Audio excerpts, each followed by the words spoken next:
ॐ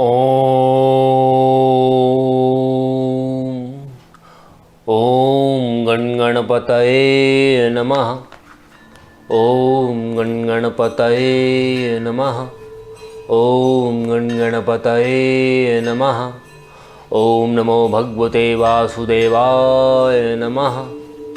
प्रिय भक्तों, ज्येष्ठ मास के कृष्ण पक्ष की एकादशी को अपरा एकादशी अर्थात योगिनी एकादशी के नाम से जाना जाता है। अपरा और योगिनी ये दोनों इसी एकादशी के नाम हैं। इस दिन भगवान विष्णु की पूरे ध्यान और तन मन के साथ पूजा करनी चाहिए। इस दिन भगवान विष्णु को प्रसन्न करने से मनुष्य के समस्त मनोरथ पूर्ण होते हैं। पुराणों में इस एकादशी को लेकर अनेकों कथाएं वर्णित हैं, जिनमें से जो प्रमुख कथा है हम उसे आज आप सभी के सामने वर्णन करेंगे। ओम, चलिए शुरू करते हैं। अथ अपरा या योगिनी एकादशी महात्म्य।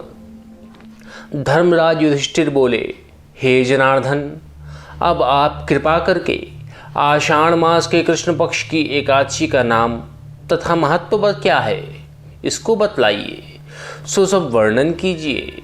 श्री कृष्ण भगवान बोले, हे राजन, आषाढ़ माह के कृष्ण पक्ष की एकादशी का नाम योगिनी है। मनुष्य इसे अपरा एकादशी के नाम से भी जानते हैं। इसके व्रत से समस्त पाप नष्ट हो जाते हैं और इस लोक में भोग तथा परलोक में मुक्ति देने वाली होती है। हे राजराजेश्वर, यह एकादशी तीनों लोकों में प्रसिद्ध है। मैं आपसे एक पुराणों में कही हुई उस कथा को कहता हूँ, जिसे सुनकर मनुष्य परम गति को प्राप्त होते हैं। कृपा कर आप ध्यानपूर्वक सुने।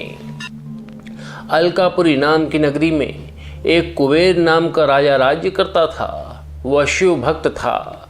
उसकी पूजा के लिए एक माली पुष्प लाया करता था। उसके विशालाक्षा नाम की अत्यंत सुंदर स्त्री थी। एक दिन वह मानसरोवर से पुष्प ले आया, परंतु कामासक्त होने के कारण पुष्पों को रखकर स्त्री के साथ रमण करने लगा और दोपहर तक ना आया। जब राजा कुबेर को उसकी राह देखते देखते दोपहर हो गया, तो उसने क्रोधपूर्वक अपने सेवकों को आज्ञा दी कि तुम लोग जाकर हेममाली का पता लगाओ कि वह अभी तक पुष्प क्यों नहीं लाया है। जब यक्षों ने उसका पता लगा लिया तो एक कुबेर के पास आकर कहने लगे, हे राजन, वह माली अभी तक अपनी स्त्री के साथ रमण कर रहा है। यक्षों की इस बात को सुनकर कुबेर ने हेममाली को बुलाने की आज्ञा दी। हेममाली राजा कुबेर के सम्मुख डर से कंपकपाता हुआ उपस्थित हुआ और उसने कुबेर को प्रणाम किया। उसको देखकर राजा कुबेर को महान क्रोध आया। उसने कहा, हे पापी, महानीच कामी, तूने मेरे पूजनीय ईश्वरों के भी ईश्वर परम पूज्य शिव जी का भी अनादर किया है। इससे मैं तुझे श्राप देता हूँ कि तू स्त्री का वियोग भोगेगा और मृत्यु लोक में जाकर कोढ़ी होगा। कुबेर के श्राप के प्रभाव से वह उसी क्षण स्वर्ग से पृथ्वी पर गिरा और कोढ़ी हो गया। उसकी स्त्री भी उसी समय अंतर्ध्यान हो गई। मृत्यु लोक में आकर उसने महान दुख भोगे, परंतु शिव जी की भक्ति के प्रभाव से उसकी बुद्धि मलिन न हुई। वह हिमालय पर्वत की ओर चल दिया। वहाँ पर चलते चलते वह मार्कंडेय ऋषि के आश्रम में पहुँचा। वह ऋषि अत्यंत वृद्ध तथा तपशाली थे। उनको देखकर वह हेममाली वहाँ गया और उनको प्रणाम करके उनके चरणों में गिर पड़ा। इसको देखकर मार्कंडेय ऋषि बोले कि तूने कौन से कर्म किए हैं जिससे तू कोढ़ी हुआ और महान दुख भोग रहा है। इस पर हेममाली बोला, हे मुनीश्वर, मैं यक्षदान कुबेर का सेवक हूँ।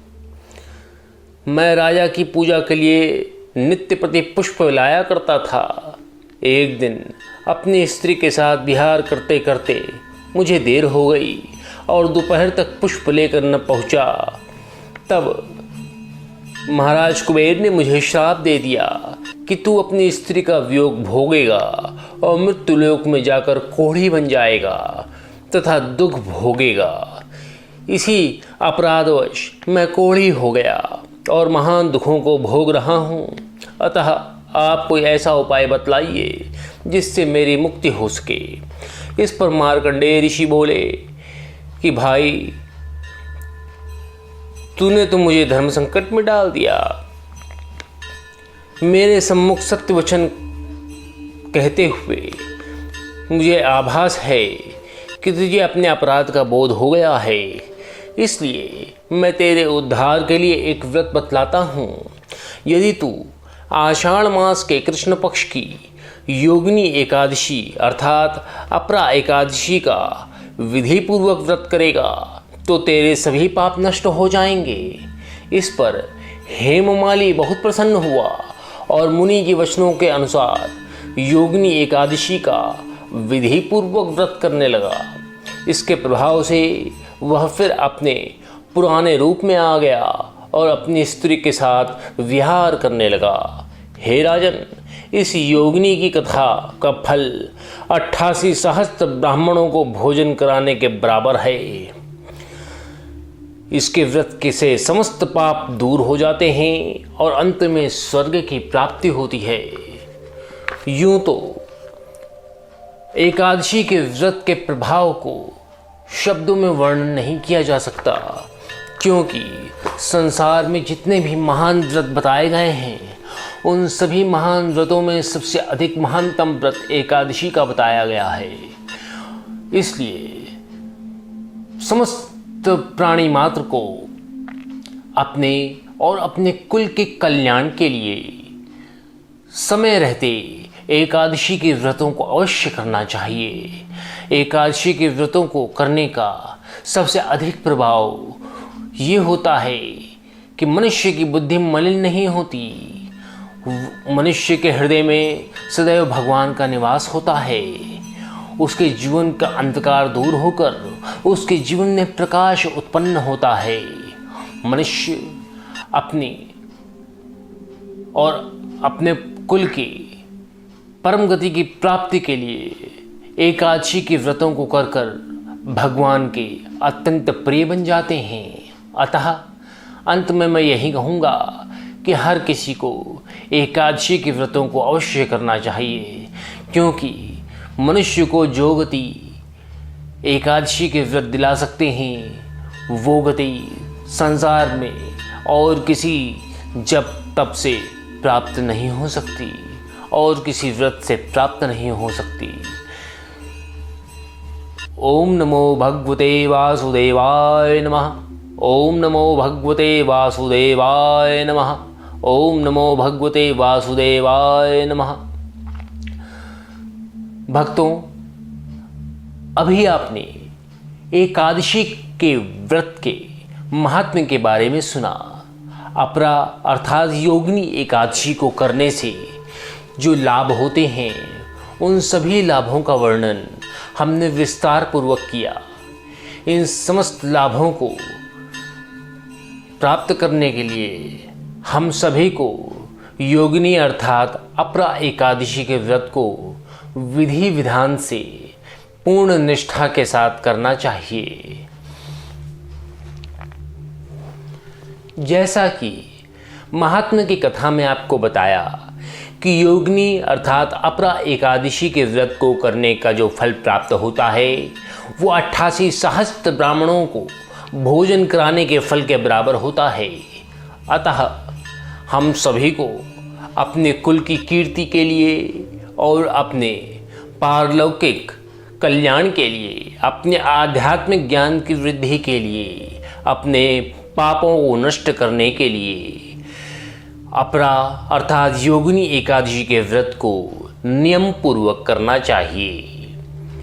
हम सभी को भगवान श्री कृष्ण का धन्यवाद करना चाहिए कि उन्होंने इस परम पवित्र कथा को हम समस्त संसार के प्राणियों के कल्याण के लिए धर्मराज को बताया।